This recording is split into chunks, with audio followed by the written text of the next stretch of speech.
All right, I want to welcome everybody to today's Fireside Chat hosted by Heidi Dulebohn. I am Ron Gabori, one of the managing partners at Idea Booth, a creative agency based in Chicago. During today's Fireside Chat, we'll be discussing how technology is changing workplace culture in real time. We want to encourage everyone to share any of your questions during today's conversation and chat, and want to thank everyone who's sent us emails with questions they'd like our panelists to discuss. We will try to get to everyone's questions, and we'll leave it open towards the end of today's conversation. That said, I want to introduce everyone to our host, Heidi Dulebohn. After traveling the world, breaking barriers, and securing several firsts as an executive in the grain trade industry, Heidi turned her passions for etiquette into a series of helpful workshops, columns, and crowd-pleasing speaking engagements. Fascinated by the cultural history behind traditional etiquette rules, Heidi has devoted her career to empowering leaders with a modern-day version of those same wonderful rules. A highly certified expert on modern etiquette for a digital age, she is dedicated to sharing all she knows to help others live their best personal and professional lives. In addition to Heidi, we have three phenomenal guests joining us today, and I want to introduce you to Girish Pai. Girish Pai is the Chief Customer Officer at Tredence with 25 years experience in the consulting and startup space. He specializes in defining and implementing business growth strategies. At Tredence, Girish is responsible for bringing a customer-obsessed mindset and a business impact-focused approach to establishing and deepening strategic long-term partnerships across Tredence's client portfolio. He joined Tredence from Shopalyst, where he headed the American and European business, and previously co-founded with me, Idea Booth, a digital strategy agency. He also worked at Infosys, contributing to the company's exponential growth. We also have Anand Rao, Senior Vice President of Digital Business at AutoNation, America's largest, most recognized automotive retailer. Throughout his 20-plus year career as a marketer and e-business executive, Anand has helped companies create new and more powerful versions of their brands in record time. His reputation precedes itself as a customer-first marketer and a digital technologist. He has been an advisor to consumer brands, B2B businesses, and private equity partners, and has proven invaluable to senior executives' intent on both sharpening marketing and executing technologies within their organization. Last, but definitely not least, we have Jeffrey Jones. He's a principal solutions engineer at Salesforce. Jeffrey has over 25 years of sales engineering, sales consulting, solution consulting, and solution architecture experience in enterprise software, focused on flawless execution and building trusted advisor relationships with customers and partners. His experience lies in gaming, esports, digital consumer engagement, and social media marketing. Jeffrey is a respected leader with experience running global teams. That said, I want to hand it over to Heidi, and she is going to open it up with our panelists. Thank you, Ron, and thank you to all of you who are attending today, and especially thank you to our panelists. What a treat to be able to discuss technology with these three individuals, so accomplished. Thank you for taking time to do this with us. Truly, it's really a rare occasion, so thank you very much. So without ado, let's just dive in. What do you say? So we're talking about technology and how everything is changing and post-pandemic. So Girish, let's start with you. What is the workplace going to look like post-pandemic? You know, what's the future of a traditional office building or traditional office space? Yeah, before I start, Heidi, thanks for having me on the panel. I'm looking forward to a very enlightening discussion today with the rest of the panelists. I'm hoping to learn as much as I contribute to the discussion. With your question, I think the key word that's emerging is hybrid. Right? Everybody is talking about the workplace being hybrid, but what does hybrid really mean? I think hasn't quite panned out yet. Right? I expect to have that there will be a very wide range of definitions for what hybrid means to different companies. Right? It could mean, for example, I've heard of some tech companies saying they're going to leave it up to individual teams on how they want to manage the workplace, right? Is it 2 days in the office and 3 days remote? Or is it a week in the office and 3 weeks remote? Or some teams need to be in the office, so they will be in, others don't need to, and they can do whatever they want, right? And I expect that this definition of hybrid will continue to evolve as companies try different models and see what works for their teams. Another comment I want to make is with regards to physical space. I think as teams come back into the office in this sort of new hybrid setup, we are going to see a lot of change to office layouts, right? We were laughing about this earlier. The so-called stodgy organizations that didn't discard the old cubicle boxes are probably laughing, right? Because many people did this in favor of a more open workspace, right? And now it seems like those cubicle boxes are a much safer environment to have your employees in, right? So I expect the workspace layouts to change quite a bit.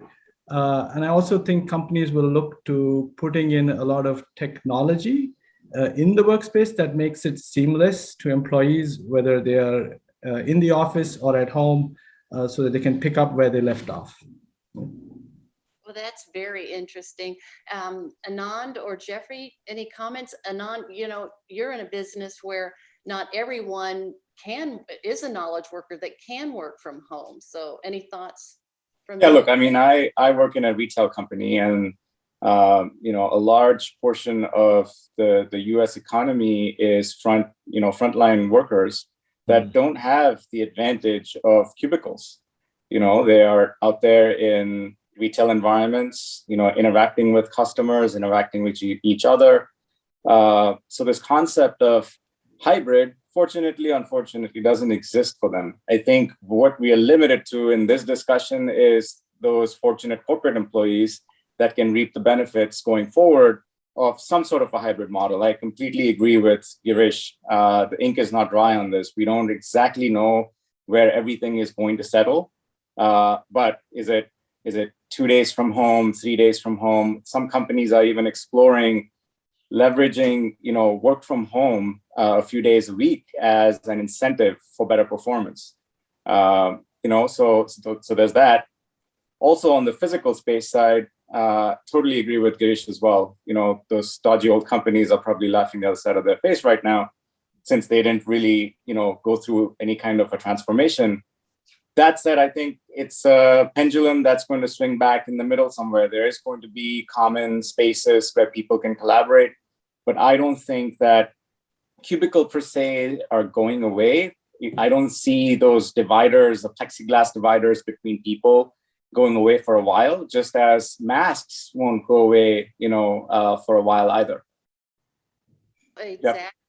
Exactly. I think people have gotten used to that. And that brings up a really good point. So for people that are working hybridly, whatever definition we use for that, so is there going to be an advantage for people working from home? Are they at a disadvantage to those who are working in the office? What do you think?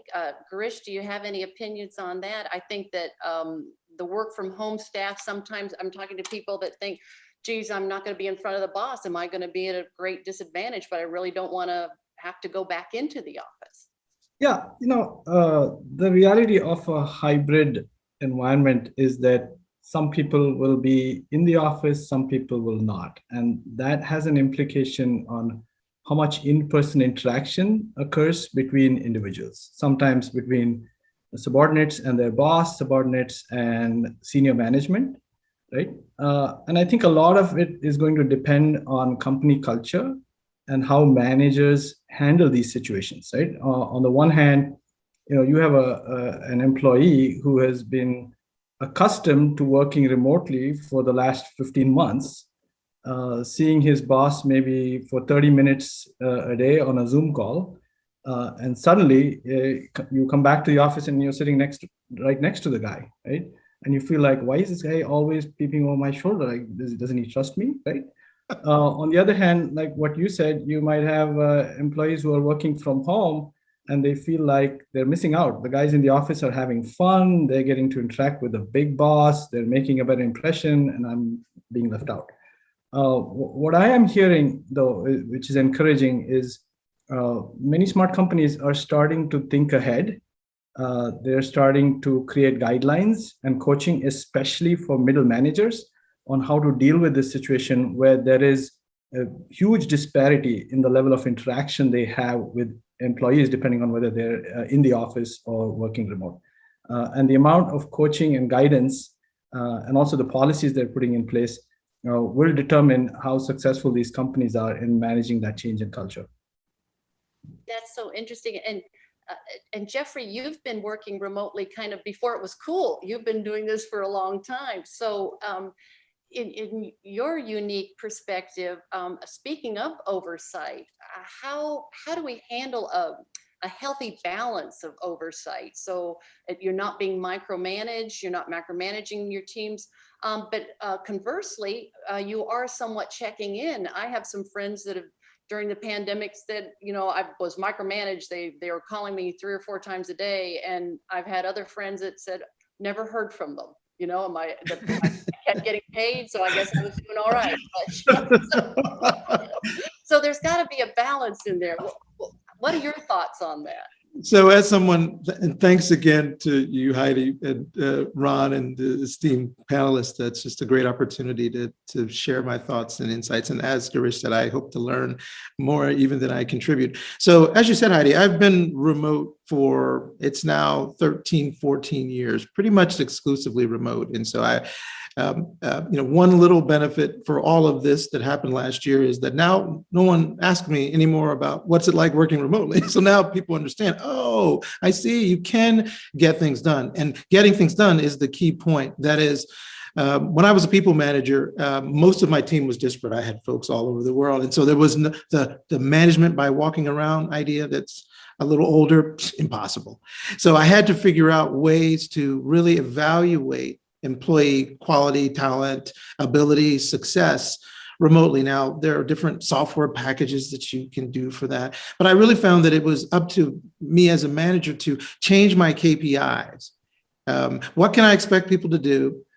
What can I expect them to report back? And how can I check in with folks in a way that I was ensuring that they were delivering to the goals that we had set, but to that point, not micromanaging. And, oddly enough, and I'm sure Girish and Anand will say the same thing, what I found was there was no one size fits all. Some of the folks on my team, literally, they love to be checked on every day, all day.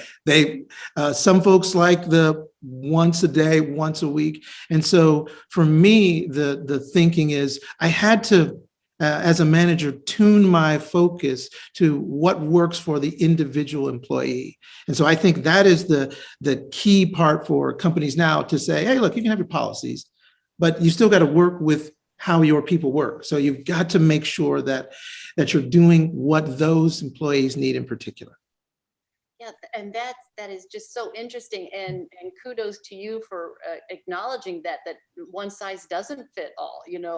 Being an empathetic leader and realizing that, especially now, as sort of the curtain's been pulled back and our lives have been exposed, it's a bit unnerving and people can get a little judgy. And so it's great that you're acknowledging, hey, if you're working, maybe I want to work at 3 o'clock in the morning for whatever reason, as long as it's sort of a paradigm shift in the old 9 to 5, get done at the end of the day.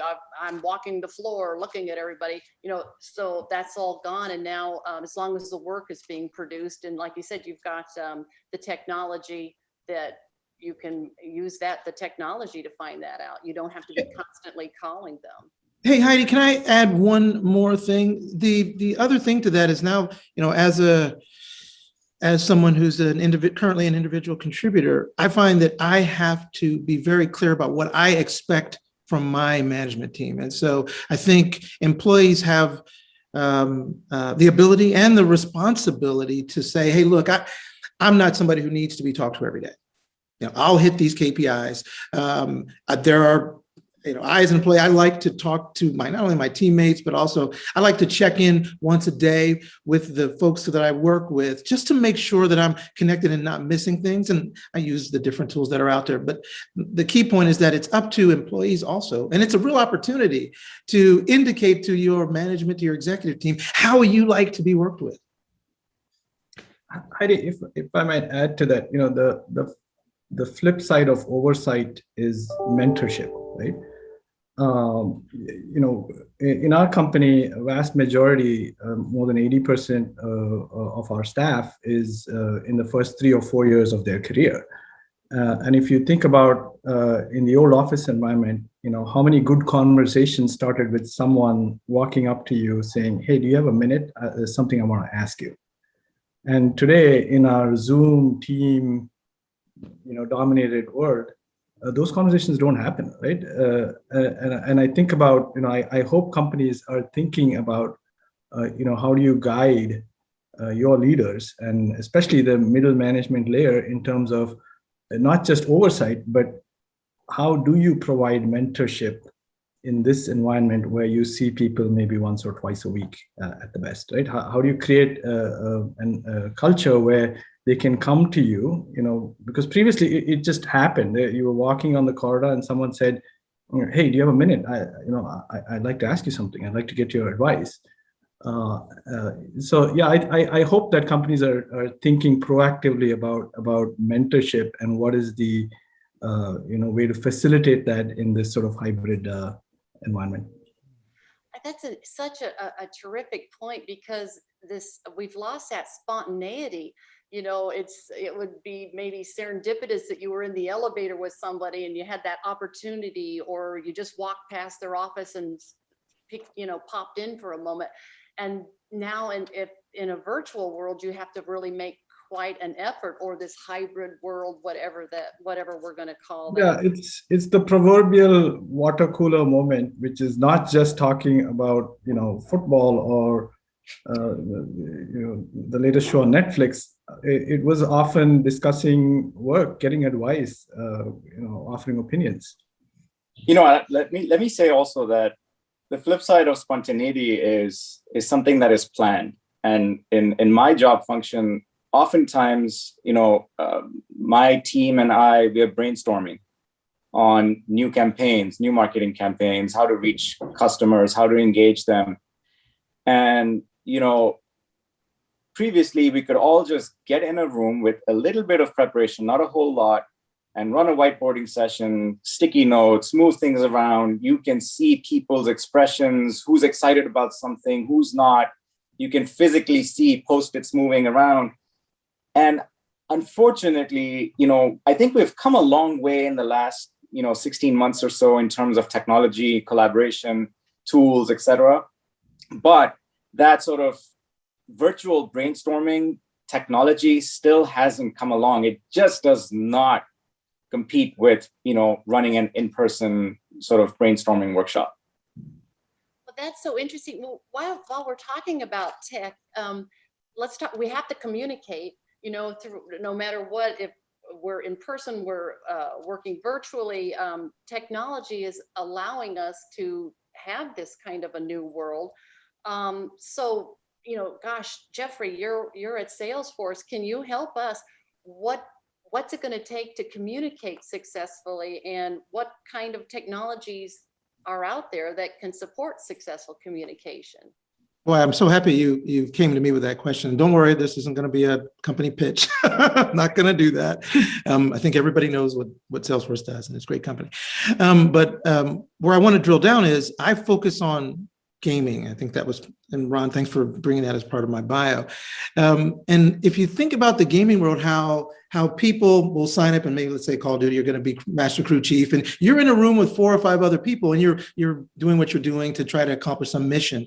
Or maybe it's something like Animal Crossing, which my fiance plays quite a bit, and those kinds of games where you're in a virtual room and you're doing things with somebody, and you're not necessarily destroying things, you're building things, or Minecraft or Roblox, where you're able to get into a room.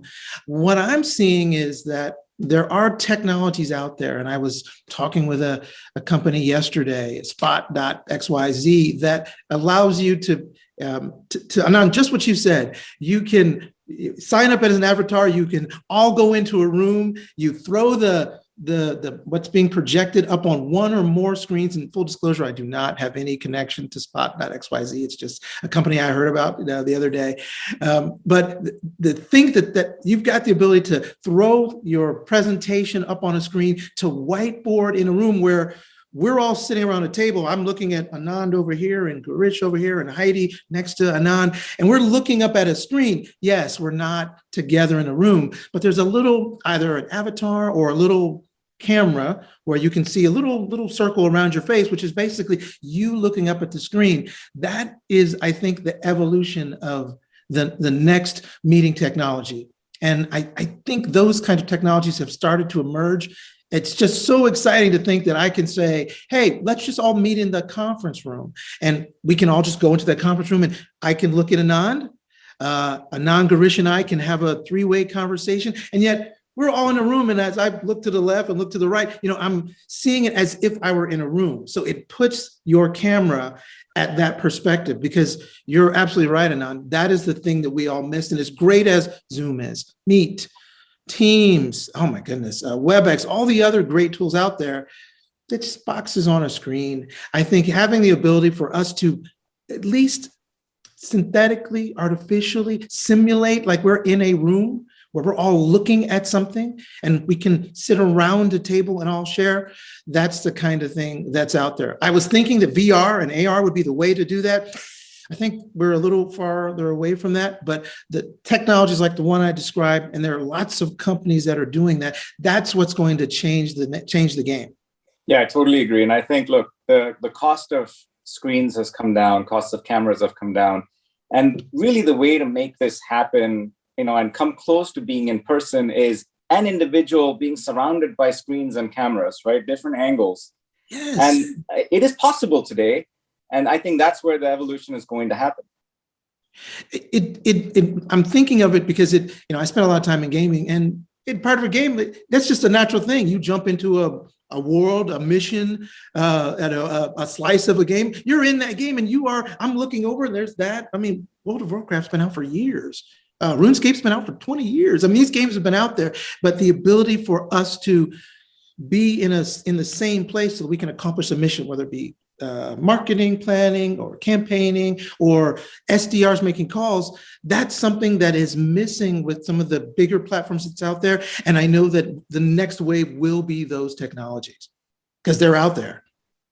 Jeffrey, thanks for sharing that. I was not aware of Spot.xyz. Is that what you said? Yeah, I've got a hookup if you need it. I've been waiting for the Zoom 2.0, right? The next generation meeting software that accounts for the fact that some people are in the room where it happened and other people are in the Zoom where it doesn't happen, right? And so I was looking forward to my Zoom VR helmet, right, where I can look around and see Anand is sitting right there. And so you've painted a picture of, I think, the perfect meeting software for the future. But Anand was talking about brainstorming and doing workshops, and we've used a variety of tools. As a consulting company, we do a lot of these events, and we've used a variety of tools. But there's one called Mural, which does some of it creates a virtual whiteboard where multiple people can be on there and different avatars editing at the same time. But there's no substitute for visual cues. There's no you can't frown and say, I don't think that's a great idea. That experience is completely missing. Absolutely. Yes, we're missing the body language. You can't, just the feeling that you can't, that's what's going to keep missing. Well, as this technology keeps evolving and getting better and better, what's the future then? Is anybody really, if you're a knowledge worker, do you really ever need to go back then? This technology sounds amazing. What else is out there? Well, as I've been remote for many years, I've said that before, but I do have to agree with something Anand said earlier, that there is And for a long time, there is no substitute in certain situations for being in person.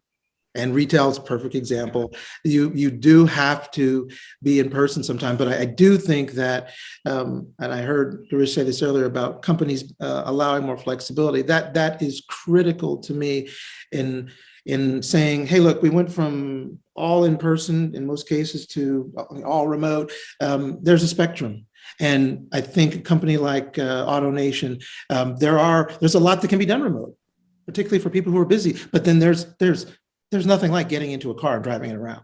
And so those kinds of things, there's just no shortcut for that. Until, Anand, your company comes up with ways for me to virtually drive the Tesla or whatever car you want me to get. So I think those things are emerging.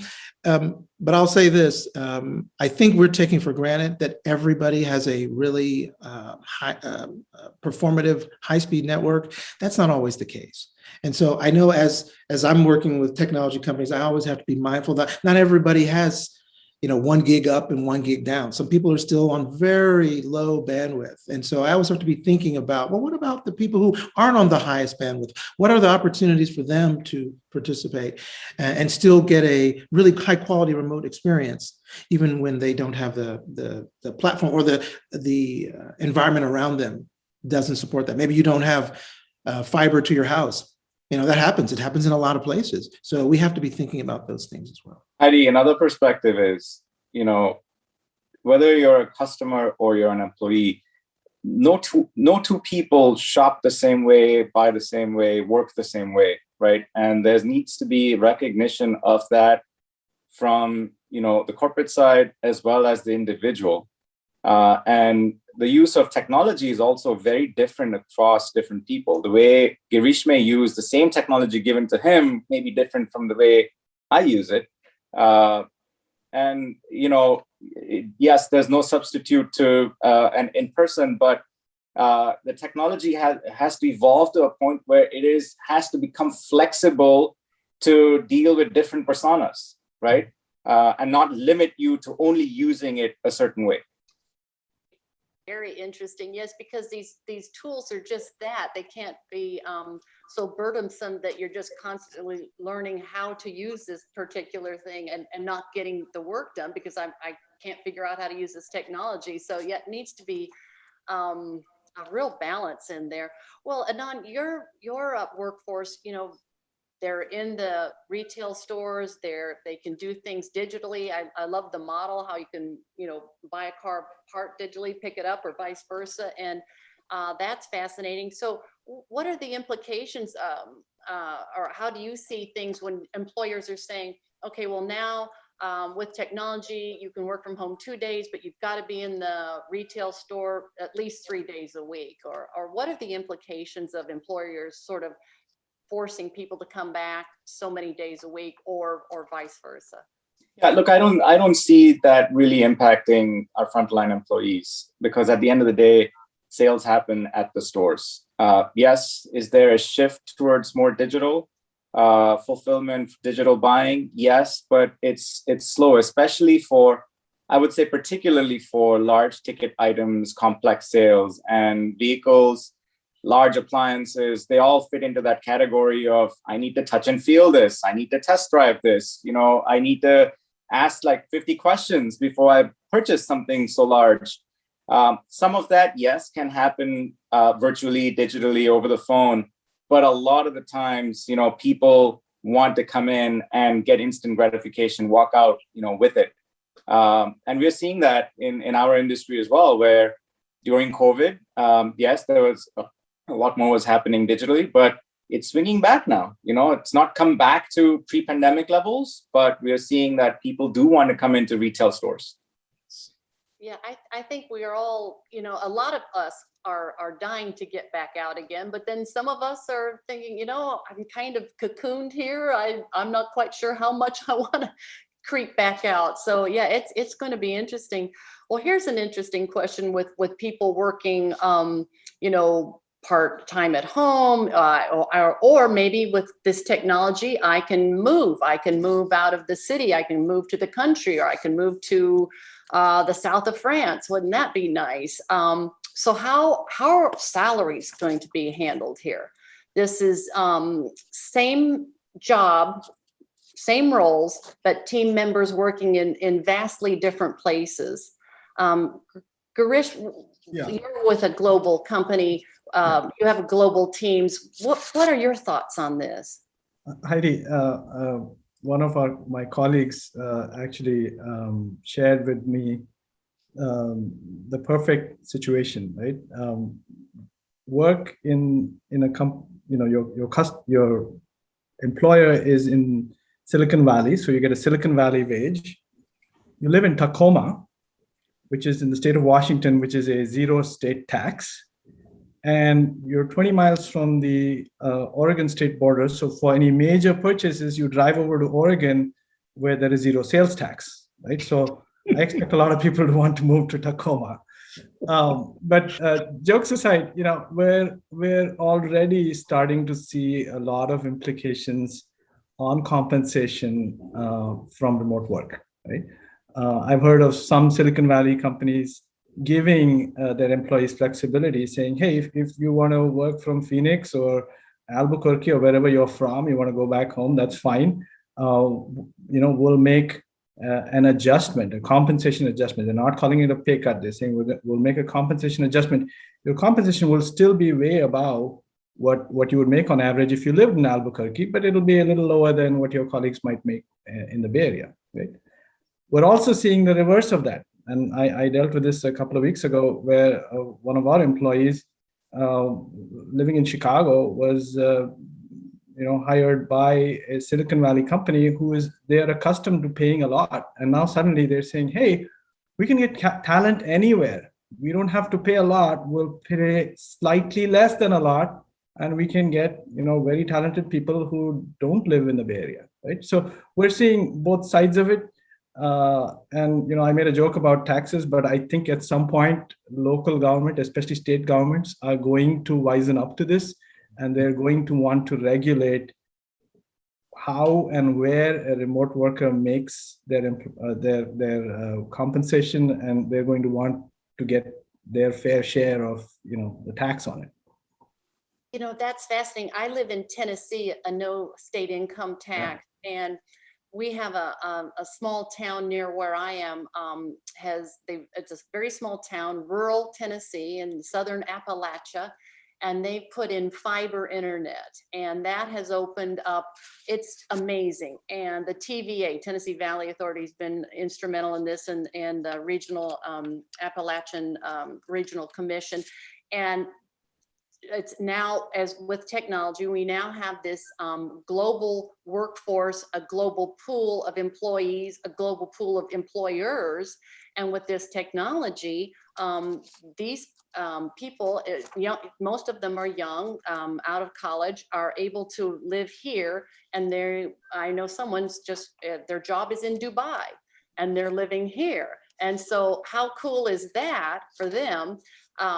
But how are salaries, that's been a very interesting question. Our cost of living is quite low here comparatively to Dubai, certainly. So it's just a really interesting question. Jeffrey and Anand, what are you seeing in your industries, in your company organizations? I mean, we're saying the same thing. There's a lot of movement happening right now. And other companies are using, work from home or, a heavy work from home hybrid model as an incentive to bring people over. And, for people that are fairly junior, straight out of school, there is a significant cost saving for them to not commute to work, to not pay for lunch when they're at work. And, but they have to balance that with not having the camaraderie of other people at work and going out for a drink at the end of the day.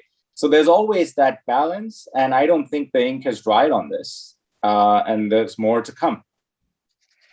I could not agree more. I'm finding that there's a real difference between the companies that have allowed their employees to take advantage of living in different places and are then now pushing salary adjustments on them, compared to companies that, hey, look, you started with, oh, okay, I know that I'm going to be making X because I live in Tacoma, let's say, using the previous example.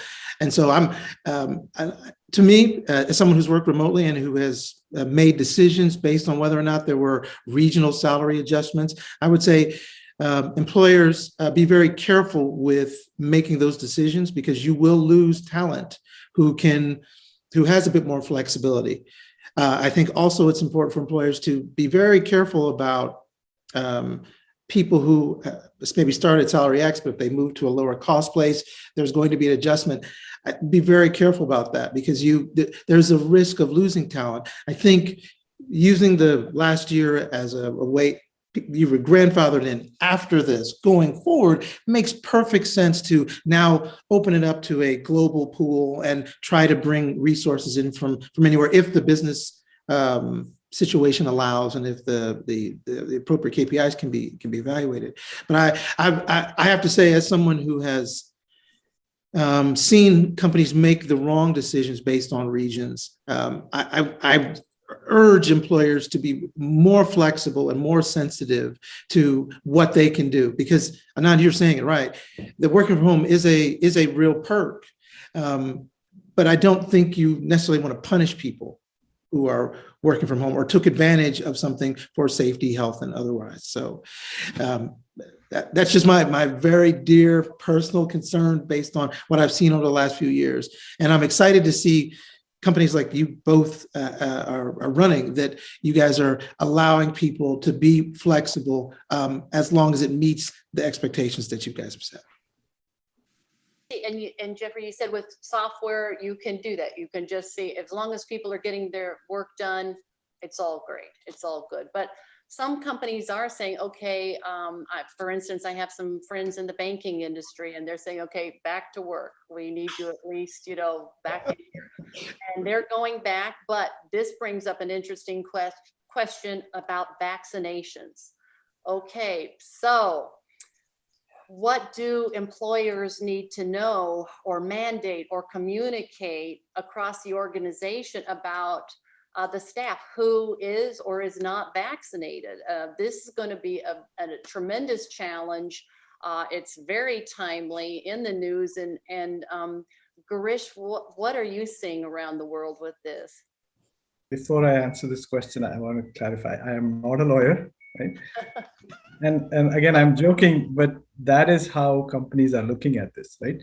So companies may have a legitimate need to know who is vaccinated, how many people are vaccinated, because based on that, they can take the right precautionary measures. I mean, if you're in a retail situation, for example, and you have sales staff that haven't been vaccinated, maybe you are required to communicate to your customers that there are unvaccinated people, right, without disclosing who they are. But it starts to get really hairy, Heidi, because yes, you have a legitimate need to know, but you can't just ask someone, have you been vaccinated? You can't just send out an email, hey, everybody who's been vaccinated, click on yes, right?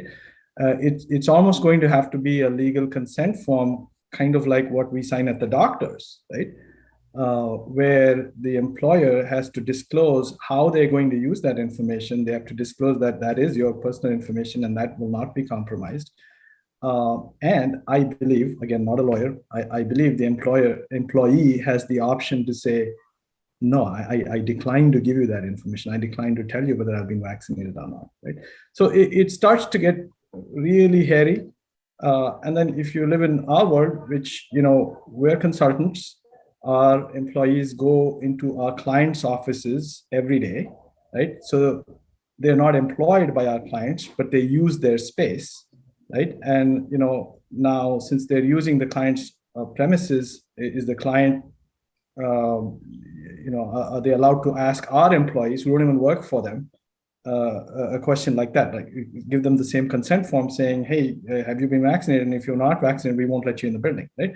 So it starts to get really hairy. I've heard many different versions of this. And again, there's going to be a spectrum of how aggressive or how conservative employers and companies are with this piece as well. Right? Yes, Jeffrey, you're nodding, any thoughts on this? in your world? So, Girish, what you just described, that's what the company I work for is doing. That's the way they're thinking about it. I think the only mistake that companies can make in this situation, and I'm also not an attorney, but is trying to rush into this with forcing everybody down a certain path, because there are complexities to the situation. And I have to say that I feel very proud to work for Salesforce, because they are taking a very measured approach to things and making sure that they're handling not only the legalities within, say, California, but also in all, I mean, it's a global company around the world. And so I'm very proud to be working for a company that is thinking through those things, that is always focused on my safety as an employee, and of course for the customers that do come into the office. Oh yeah, it's such a sticky wicket. And Anand, you have some of your team members are there with public coming in, looking at cars. And any thoughts from you? It's there's no easy. Yeah. I mean, look, yeah, this is a tricky situation. There's no easy answer, because on the one side, I think it is fair for companies to ask, because look, they need to do workforce capacity planning, right? They need to understand if someone's not vaccinated and if they fall ill, they're out for 2 weeks. And so what portion of our employee pool is at risk, right? And we need to account for that, and we need to plan for it. What kind of safety measures do we need to take? On the other hand, you have the employee perspective. Some employees cannot take the vaccine. They are either pregnant or they have some underlying conditions. And if they disclose or don't disclose whether they took or didn't take the vaccine, are there other things they need to disclose as well as to the reasons why? How is this information used? So I think they're both fair. Companies can ask and are asking. Employees are reticent to provide that information, but at the end of the day, they understand. And, the ones that are not concerned about privacy are furnishing that information to their employers. I think the ink isn't dry on this one yet either. This is That's right. Just read where Delta Airlines is saying any new hires, it's mandatory to have vaccines, but there's just all kinds of pushback. So it's this one, there's still a lot to do on this one.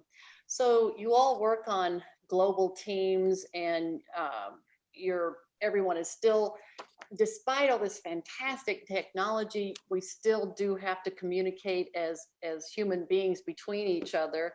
And we're going to need some soft skills. We're still going to need how to, Jeffrey's an empathetic leader, and, we're still going to have some basic communication skills, and anyone's thoughts on what soft skills are really going to be needed in this new, especially hybrid workplace, whatever that is, especially as the team leaders.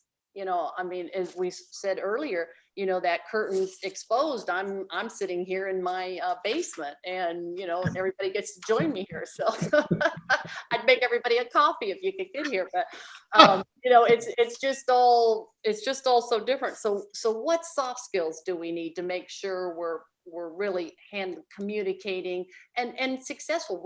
We still have to have our eye on the ball. We're still trying to meet some goals here, yet do all this other in the meanwhile. Anand, how are you handling? What soft skills do you think are going to be really necessary? First, you have so many actual sales people there in retail stores.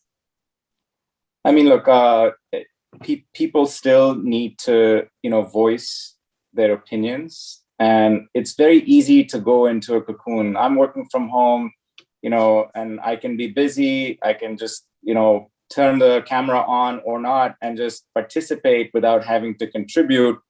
I think that managers need to elicit more contribution from the people on these calls, as well as individuals need to, want to share their opinions in a constructive manner. I think the soft skill there is the willingness to actually provide some feedback and not just stay silent. That's good. If I may add to that, Heidi, I think you said empathy, and Jeffrey is very an empathetic person. We all know that. I think the importance of empathy is going to get amplified, right?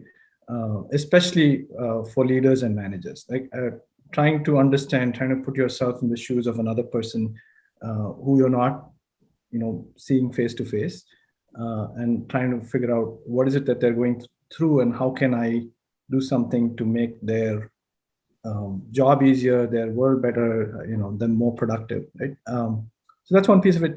There's another interesting thought that I wanted to share, and this also came from one of my employees who is very shy. And so I feel like especially in a consulting world where it's all about connections and who you know and who did you work with and how many leaders have you met, and the balance between introverts and extroverts is shifted, right? Suddenly the introvert who prefers not to talk to anybody and is self-driven and can sit in a cave by themselves and get a lot of stuff done is suddenly become the right personality type to be successful in this sort of remote setup, right? So there's all sorts of nuances to to answer to your question about what creates competence, what skills create competence in this new world. Can I add to that? Because and I have to say, I think everybody on this call has a great deal of empathy. So I think we're all, we wouldn't be on this call, we wouldn't be willing to share ideas if we're not that. But I thank you for pointing that out as something you see in me. As I think about that question, there are two really key things come to mind. And one of them is just, it's funny how it's all happened. I used to be part of meetings that were routinely 2 hours, 3.5 hours, 90 minutes. I mean, routinely, just people would set up a meeting, it would be 2 hours, and we'd spend a lot of time going through detail. What I've noticed over this last year is meetings are really short now.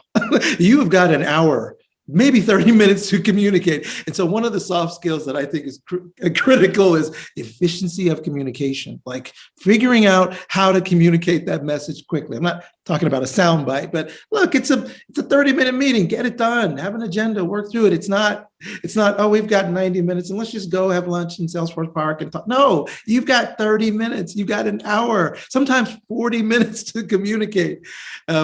And so to me, that's critical fact number one. And there are lots of technologies, even some that I've mentioned already. The second one is one that I picked up in the early days when I was working, which is, I think, even more critical now. It's having a bias for action. And it's picking up on what you both have said. That is, employees need to surface how they want to be worked with and have find ways to get around the challenges. I think I don't want to just be as cliche and say, hey, you just got to get it done. Yeah, sure. But I think it's important to have a bias for action. Let's take some action. If things aren't going the way we want, figure out how to handle it. So maybe using Zoom is not the right way. Maybe we do need to just have a phone call, or maybe we need to break down the communication into 4 or 5 different little meetings instead of one big 3-hour meeting where we go through everything. Let's figure out how to do this. Let's have a bias to get it done and figure it out, as well as being very efficient in the way we communicate. Now, Heidi, if I can add to that as well, in the old days prior to the pandemic, if you put yourself in the shoes of a leader or an executive that has larger teams, you'd be walking the halls, you'd go have lunch with your skip levels, you'll hear things and you'll amplify these signals and identify potential areas of risk. And that's part of your job as a leader and an executive, is to identify these areas of risk, whether it's with people or any project, and then you go address them. In the last 16 months, that job became much harder because you're not getting those signals, and sometimes you're amplifying the wrong signals. So, at least what I've had to do is rely on, even if it's 15 minutes monthly calls with my skip levels, just to say, hey, how are you doing, right? I don't want to know what you're doing. I want to know how you're doing, right? And then you just open yourself up to listening. And then you start to get all these signals and you can start to correlate the dots and then identify risk. That's so powerful, and that it means so much to people for someone to do that. Just how are you doing? Because it's not been easy for many people. This has not been easy, and to recognize that's I want to work for all of you. You're all you've all done would be just terrific at this. So just sort of wrap up right before our Q&A here with our audience. Just since you all are working on global teams every day, cultural competence, or at least cultural awareness, when you're looking at being empathetic, each person is different. I have to help this one. Maybe no camera on today, there's a good reason. Maybe cameras that you say everybody has to have their camera on. Well, maybe someone can't that day. Maybe it's a cultural nuance. Maybe there's something else. It's a big world, and we're all very different, but yet we have a common goal. So Girish, how are you handling that with your global teams? No, Heidi, see, we're a global company. We use the global delivery model. So, vast majority of our teams sit in India, right? And we're a consulting company. So even our teams who work with clients, right, the client-facing individuals are distributed across client locations. So we've always been a global team, right? But there have been groups that are co-located, and the co-location is what drives efficiency, right? We're also a high growth company, right? In the last year, since the pandemic, we've grown about 40%, right? If you think about that, what it means is 1 in 3 people that work for us has joined us in the last 14 months. And so there's a high likelihood they have not met a colleague face to face. I just think about that and let that sink in. 1 in 3 people that works for our company has not met a colleague, right? Wow. Now we try and do a bunch of things. We do, every week we're doing new joiner lunches. So we'll send everybody an Uber Eats coupon, right? So they can order what they want. They'll have a lunch with an executive. I do one a week. Everyone on our leadership team does it, and sometimes it's one-on-one. Sometimes there's 3 new joiners, and we'll randomly invite other people just to get people connected. But the flip side of it is people are going through Zoom fatigue, right? Especially when I think about our teams in India. Our model has always had this burden of communication between the teams that are across the globe. But now our team leads in India are also having to use technology for communicating with their own teams. Previously, they might have sat in a bullpen together. Now they're talking to their US counterpart, and then they're going to have to disseminate what they learned to their teams who have varying levels of skill. And so it's added a lot of overhead in terms of communication, right? And Zoom fatigue is something we are dealing with. In fact, we've done things like quiet hours. There are 2 periods during the day where there are no meetings, not even 30-minute meetings. There are no meetings, right? And we've been piloting with some teams a meeting-free Friday. So no meetings on Friday, which means anything you needed to get communicated has to be done before Friday. Limited success so far, but we'll see how it goes. I'll piggyback on that. Salesforce also does, we call them wellness days. And there has been times when you reach out to people and they're on a wellness day and you're not able to get done what you need to get done, but you figure out, that bias for action, you figure out another way to get it done. But I love the fact that you guys are doing it as well, Girish, that you're piloting and pushing that out, thinking about not only employee burnout, but also manager burnout, thinking through ways to help managers, because now you said it earlier that managers now have a hard job. They have to pick up signals in ways they couldn't before. That is, I think, just a critical topic. We could have a whole call on just that alone. How do you prevent managers from burning out? But I like that some of the things you said earlier, Girish, because I'm seeing it in my own company every week. there is an executive all hands call. Every week, they've been doing it for the last, 60 weeks now. Every week we have a call. I love that my executives think it's important enough for they all get on the phone and share, hey, here's what's going on. Here are the ideas. You guys are doing it with lunches. And then those wellness days. The last point that I'll make about this is dealing with the cultural challenges is just admitting that there are things we're going to try something, we're going to make a mistake. Admit the mistake and then, of course, correct. And I think companies that are willing to do that, and I've heard one of my executives say that, and I thought, wow, that's really passionate. This guy has been here for 16 years. And he's saying he makes mistakes in dealing with employees. And here's how we need to course correct, especially given all the political and socioeconomic challenges that are out there. There's just a lot going on around us that we have to make sure that we are giving people the time down, camera-free Fridays, whatever you guys are thinking, for people to kind of recover, reinvigorate themselves. So. But Jeffrey, thank you for that. And I kind of wanted to be able to jump in because we have a handful of questions that we received from the people that are participating today. So I know we only have a limited amount of time, but I do want to share some of them.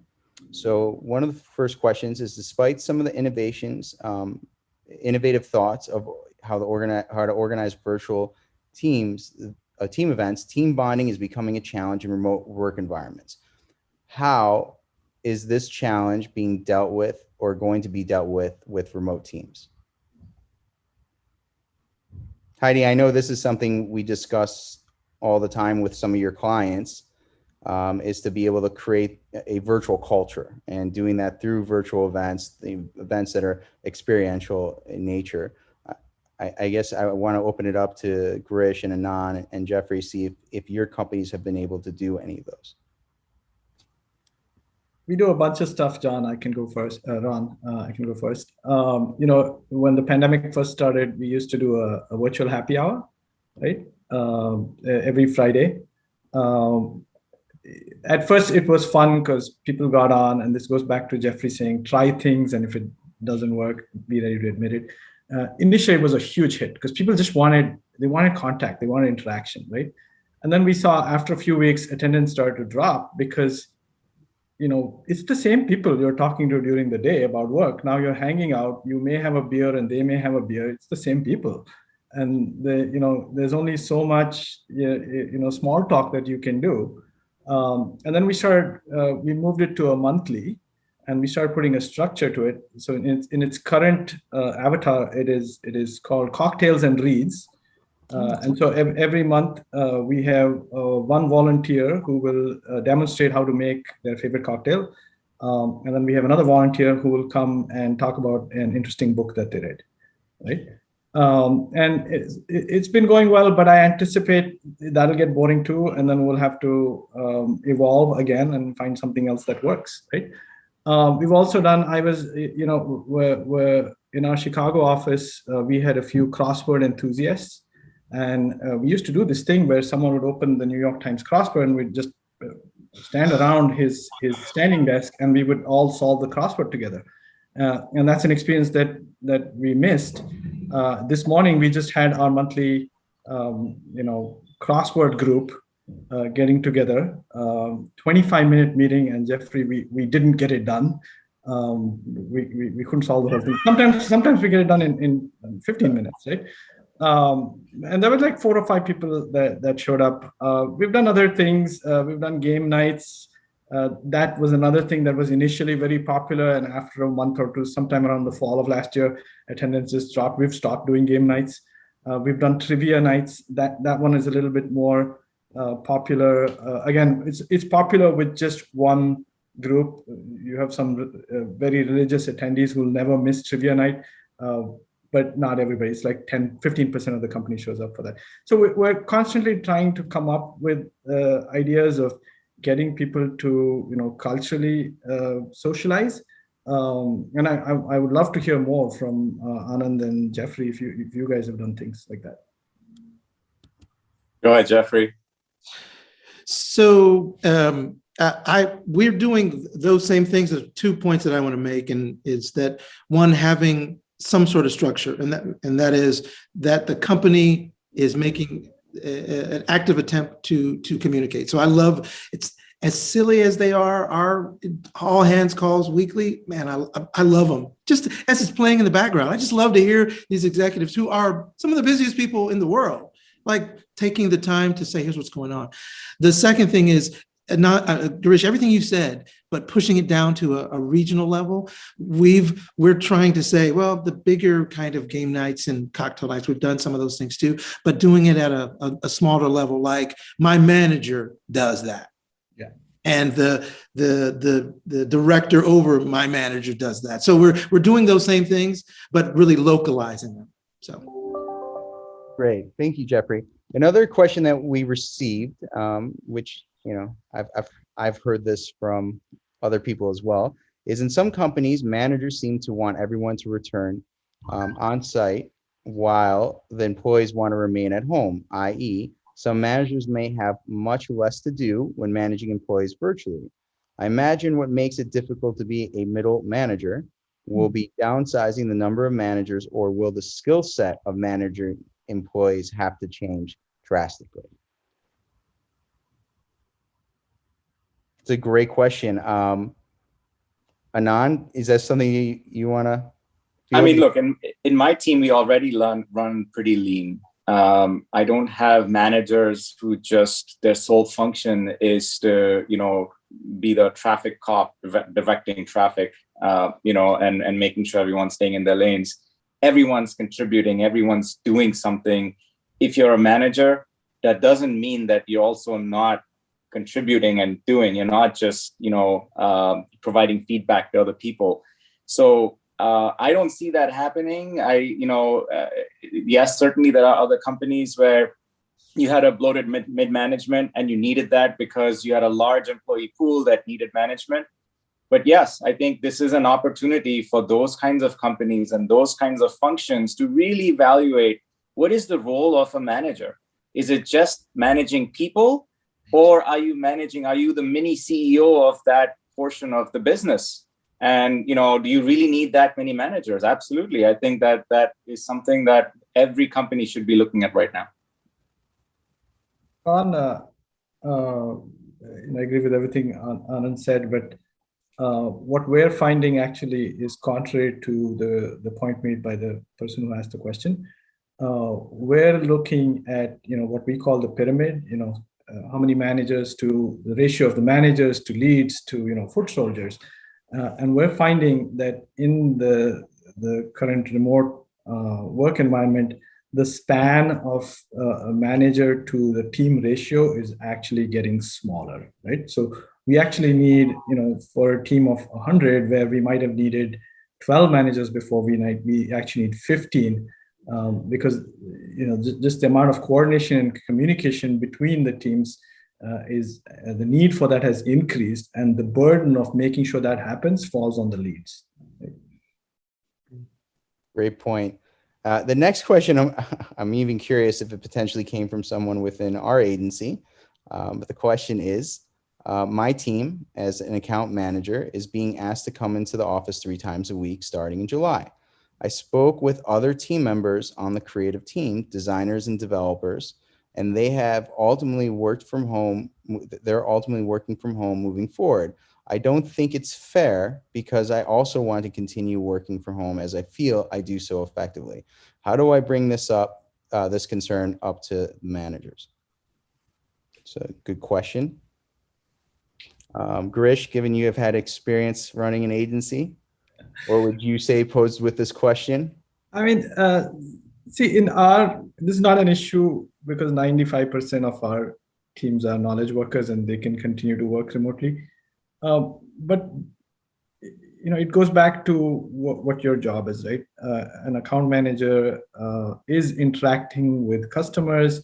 That face-to-face interaction is a big part of them building trust, them building credibility, them earning, the customers' trust, right?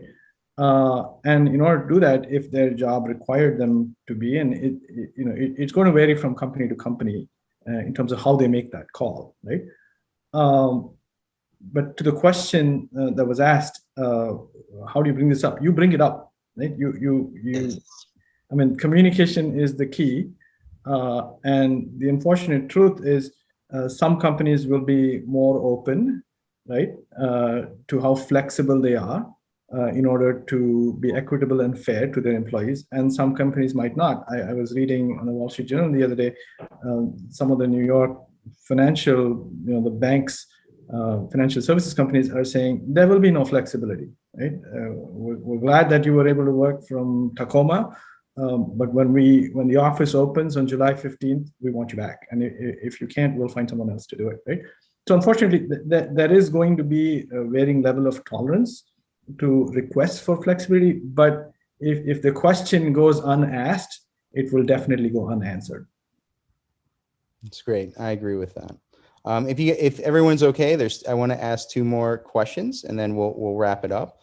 The next question is, with technology and instant availability to connect with your coworkers through email, GChat, Slack, and obviously text messages, have you experienced, either personally or with your staff, an increase in stress, anxiety, or any negative emotions directly associated with an increase in connectivity to work or being unable to turn off? Jeffrey, I know you actually touched on this earlier on in the conversation. Have you noticed any increase in anxiety or depression?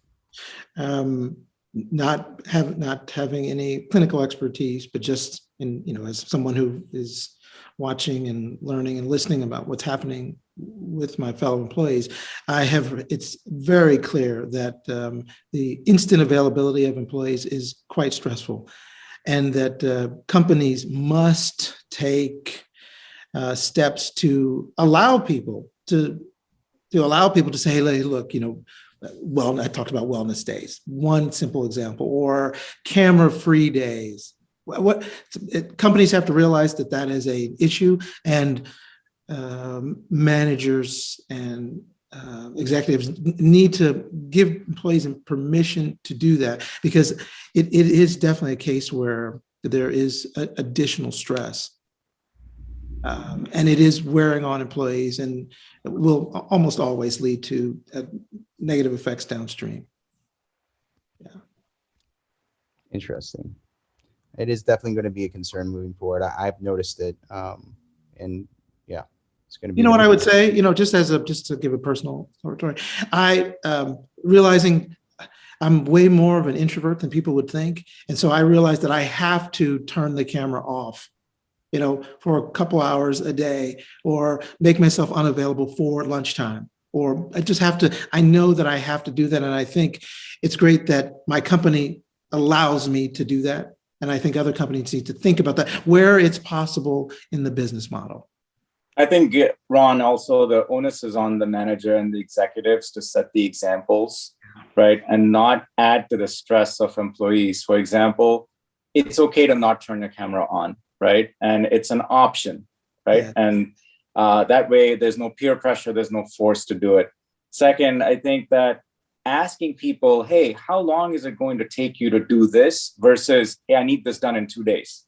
And asking them and engaging them in that dialogue so that they can estimate the work gives the employee the feeling that, oh, I'm in control, right? And I can set. The third thing I would say is, give employees the permission to work at their own time, right? Yes, is there an expectation that you're there 9 to 5? Yes, but hey, I need to take 2 hours off to drop my kids off to school and pick them up again. That's fine, as long as you get the work done in that day or the prescribed amount of time. It's up to the employee. I think those are things that managers and executives, if they can employ some of those techniques, will help reduce stress. Brilliant. Thank you for that, Anand. The last question, and then I'll turn it back to Heidi, is, while there are definite advantages to working from home, there are also costs to employees, such as Wi-Fi, utilities, furniture, supplies. Are companies going to reimburse, or should they reimburse for those through compensation or wages? This I find to be a very dynamic question, because I've heard the opposite argument, when having employees not having to travel to the office, less expense to do that. Should they get paid less? So I guess the question is, will companies be paying or compensating more or less if people decide to work from home moving forward? Anyone want to tackle that one? Yeah, I'm surprised that companies are not already doing this. The fact that your home has now also become your workplace, and you need certain tools to do your job, like a nice office chair, a desk, maybe a standing desk, maybe a good camera, so you can look good when you turn the camera on, right? I think that's a basic expectation. That the adjustments that you need to make to your home in order to make it a healthy and productive workspace would be reimbursed, right? I have heard of some extreme cases of employees trying to misuse that, and I'm sure employers will try to govern how money gets spent and what is a good use of the reimbursement. But I think this is a basic ask. Okay, great. So on that, I know that there's several other questions, but I do encourage everybody who've joined us, if you'd like, if we weren't able to cover any of your questions, please feel free to email Heidi, and Heidi will definitely get a response, and she'd be more than happy to connect with you individually. Heidi, I'm going to hand it over to you. Before I do, I want to thank the three of you. It was a very engaging conversation, and very timely as well. So thank you for that. Thanks, Ron. Thank you. Thank you. And thanks to our attendees today. And thank you to our panelists, Jeffrey, Girish, and Anand. Thank you for spending this time with us and sharing all your insights. It was really fascinating. I learned a lot, and thank you. Just thank you very much for doing this for us. And please, anyone, if we didn't get to your question, please feel free to reach out to me on my website, HeidiDulebohn.com. We'll be happy to assist you with getting a good answer. But meanwhile, to be respectful for your time, I'm sorry we went a little bit over, but we will just call it a day. I wish everyone a nice holiday weekend, and thank you again. Yes. Thanks, Heidi. Thank you for the opportunity. Thanks for having us.